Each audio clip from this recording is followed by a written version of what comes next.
Good morning. I'm taking a deep breath, and I'm going to tell you why. I've got a script up here, and I'm going to try to stick to it, because if I don't, it's going to be dangerous. So this is the first time I've been back at a graduation ceremony since 1988, and as I prepared to speak to you gentlemen, it has brought up so many memories. I don't think I cried at my own graduation, but I was sitting in the audience thinking I might cry speaking to you.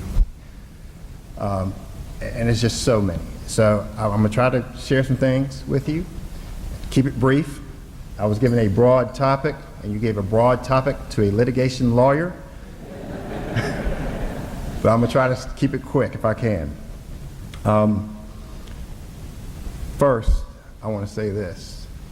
For the last 25 years, just about every time I've returned to campus and spoken to Mrs. Johnson, we've started the conversation, hi, how you doing?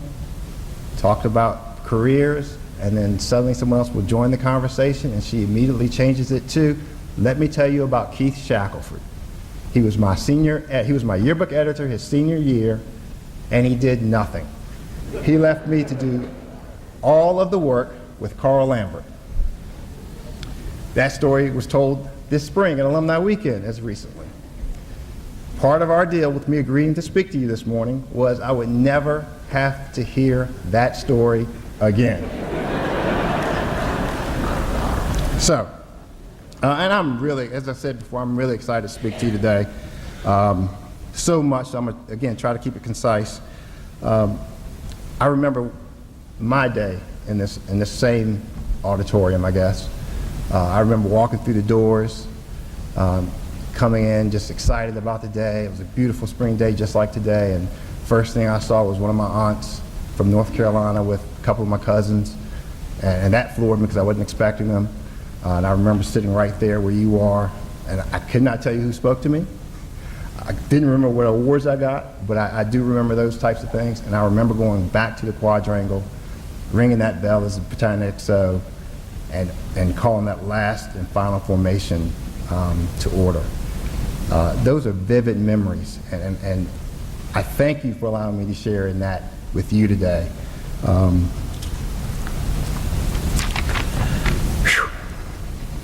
So, when I inquired about what to speak, I asked 3 or 4 different people at varying times. I asked Ms. Johnson the first time, and she said, Keith, just tell your story. We want the parents and the students to hear your story.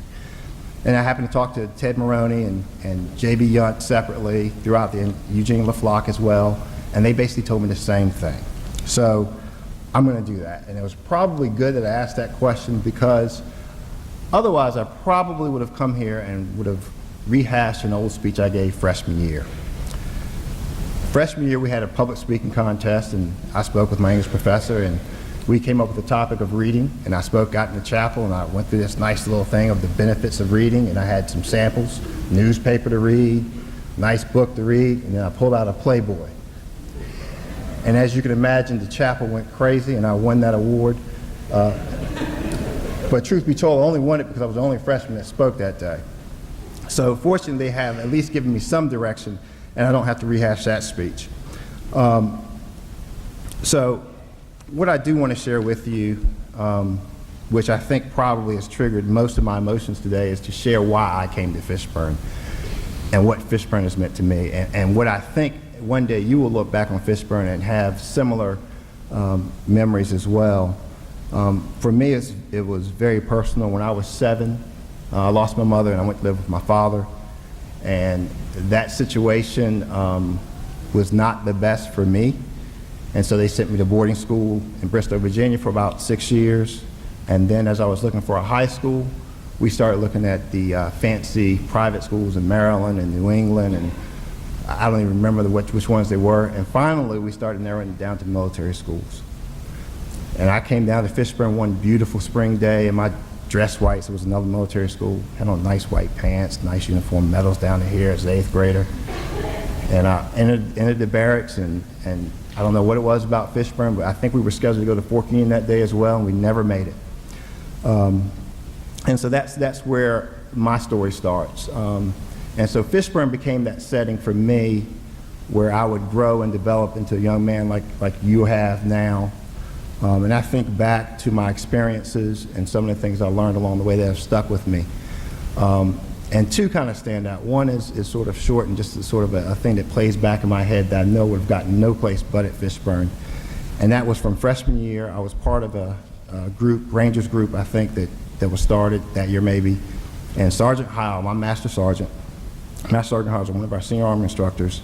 I used to always say, stay alert, stay alive, stay alert, stay alive. And that, through the years, kind of stuck with me. And I'll tell you why. At first, it stuck with me in college. I think just in being aware of what was going on and trying to stay focused. I got to college, man, I'm going to tell you guys, that was heaven. I left Fishburne, and when I tell you I left Fishburne, I left Fishburne. I got to college, and I was ready. I was ready to experience everything there was experienced in college. Man, you told me girls in class with me, sitting next to me, you couldn't have told me I was happy. That's all I can say. But that little mantra kind of would play back in my head over the years, stay alert, stay alive, and it was more about staying focused for me. You know, keeping your eyes on what the task at hand is. Stay focused, stay alert, stay alive. And so that's one thing I learned at Fishburne that kind of always stuck with me and kept me on track. And even at times of fear, when I was afraid to do something, that same thing that plays in my mind. The second thing, and probably most importantly, as you've heard a little bit about my biography, was what I learned about leadership. I was Alpha Company's first sergeant junior year, and I was Battalion XO. And my Alpha Company first sergeant year was probably the year I learned the most about leadership. I had a young man in my company that was 8th grader from the Midwest somewhere, and he was the sloppiest, hardest kid in the world to deal with. I mean, when I tell you, he couldn't get the formation on time, didn't clean his room, he always smelled, and we tried everything. But what that taught me was how to work with other people and to try to accomplish a common goal. And so I carried that with me into later years, and I still carry it now, is when I sit down with leading an organization, one of the first things I think about is what are we trying to accomplish? And then I look at who we have on the team and how we can best pull the best qualities out of those folks. So leadership is probably the one characteristic or trait that I learned at Fishburne that I will always look back and say, if it wasn't for the environment at Fishburne, I would not have learned how to be a leader. And it's that environment. It's everything. I think back, and when I first got here, you know, you get role models, other cadets. For me, it was Ben Soto, who's a trustee now, Spencer Smith, who's a trustee, and I think of John Renshaw and a couple others.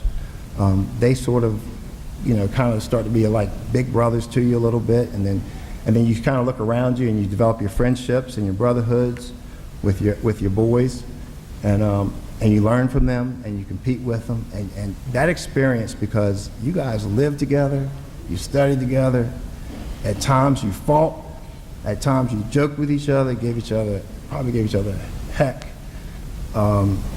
And so that's the brotherhood that I think that we all, when you guys cross that line or throw your hats up here in a little bit and become alumni officially, and we welcome you into the next part of your Fishburne experience, I think that brotherhood is probably the other thing that will stand out most for you. So I thank you for allowing me to share in this monumental occasion for you and this milestone in your lives. And I encourage you to enjoy and relish every last minute that you have left on this campus, and enjoy the last few steps walking back to the quadrangle and those hugs and throwing those hats up in the air. Thanks.